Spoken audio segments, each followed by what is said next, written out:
Olá pessoal, iniciamos agora nossa aula de processo civil. O ponto a ser verificado é um ponto relativo aos atos processuais. Esse ponto é realmente uma das matérias mais fáceis do processo civil. Ponto que trata sobre atos processuais, prazos, citações, intimações, cartas, precatórias, enfim.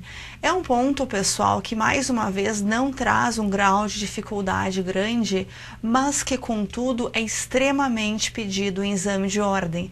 Claro, se pensa que a banca tem as suas razões que são bem interessantes ao solicitar isso aqui, esses pontos em aula, aliás, não é na prova, até porque, pessoal, o advogado, não é, a pessoa que tiver essa carteira relativa ao exame de ordem, uma vez aprovada, ela precisa saber, precisa ter um conhecimento sobre prazos, sobre citações, sobre intimações. Então vamos lá, vamos começar a estudar essa parte aqui. A gente começa, pessoal, no artigo 154 e seguintes, e ali nós temos um princípio que é bem importante. Eu gostaria que vocês o anotassem ou colocassem ao lado na lei de vocês, que é o chamado princípio da instrumentalidade das formas. Esse princípio, pessoal, ele é abstrato, princípios em geral eles são abstratos, mas eu gostaria de fazer e auxiliar na compreensão dele através de um exemplo. Então vejam só, digamos que A ingressou com uma ação contra o réu. A ingressou com uma ação contra o réu.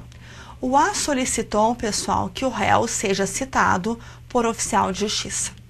Então, expedido o mandado, o oficial de justiça foi então cumprir esse mandado e, ao cumprir o mandado, entregou, este mandado de citação para uma outra pessoa, no caso C.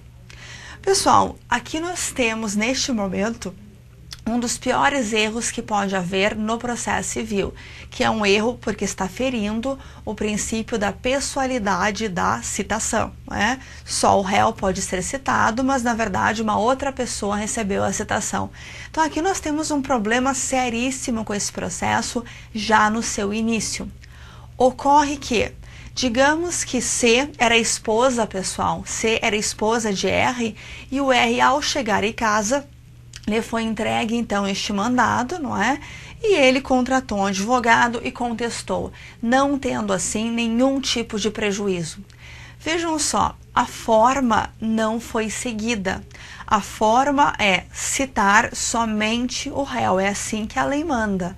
Uma outra pessoa foi citada. Então vejam só, para que se chegue ao fim, a finalidade, é isso que fala o artigo 154, para que se chegue aqui, ao finalzinho, certo, pessoal? Nós temos que, em tal circunstância, é preciso respeitar a forma.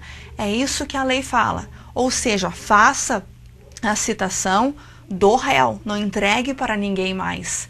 Agora, e se por acaso, para que se chegue ao final, outros caminhos, vejam só, acompanha atrás de mim, outros caminhos foram utilizados e aí se chegou a este mesmo fim.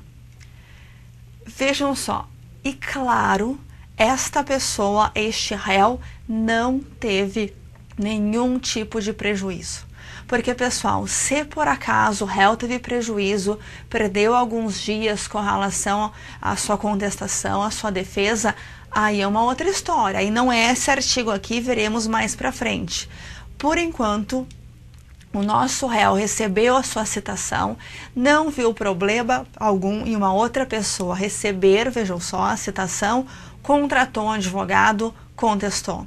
Então, ao invés de ser este caminho aqui, para que se chegue ao fim, que é a citação do réu, este caminho aqui, todo retorcido, ele aconteceu, mas que trouxe também a citação do réu.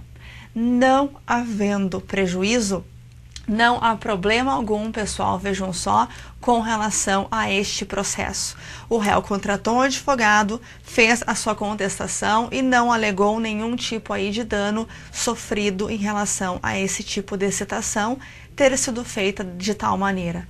Então, voltando agora, princípio da instrumentalidade das formas.